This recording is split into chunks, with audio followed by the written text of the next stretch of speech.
Hello mga kautangers. Andito na naman ako magbibigay sa inyo ng tip kung ano ang online loan application na pwede mong hiraman pero hindi siya ganun ka short term or mga 7 days or 10 days. Ito, medyo mahaba-haba naman siya pero yung loan mo, kakaltasan pa rin siya. Hindi katulad ng cash-loan na hindi siya kakaltasan. Ito talaga siya ay mabilis lang siyang mag-approve. Yun nga lang, sa loan mo, magkakaltas na siya. Hindi naman siya ganun kalaki din yung kaltas, pero nagkakaltas siya. Ang nagustuhan ko lang dito ay yung medyo long term.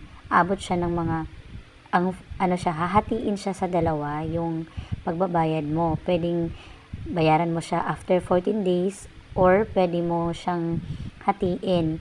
Kalahati sa 14 days, kalahati sa another 14 days. O diba, hindi na siya ganun kasama.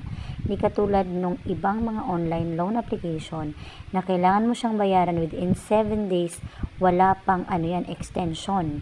O diba, ito kasi siya, pwede siyang magbayad ka ng kalahati 14 days, tapos kalahati naman sa capital na nahiram mo sa another 14 days. So, aabot siya ng mga 1 month pa rin. Okay? So, ito yung na-experience ko sa kanya. So, natutuwa ako kasi i-compare ko sa ibang mga online loan application na sobra talagang napaka short term lang. So, ito mga ka-utangers, ang pangalan ng online loan application na to ay Madali Loan. Ayan, Madali Loan ha. Madali lang talaga siya. At saka, naman siya sa akin, sa experience ko. Talagang naka-loan agad ako, approve agad ako. Ang problema nga lang siguro dahil meron siyang kaltas talaga sa loan mo. Ikumpara sa una kong video about sa kasyalo na buo talagang makukuha. Okay?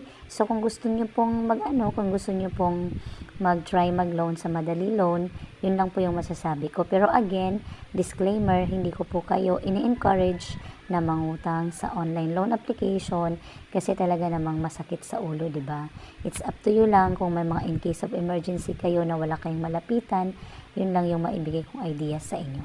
Thank you. Please subscribe to my channel. Bye.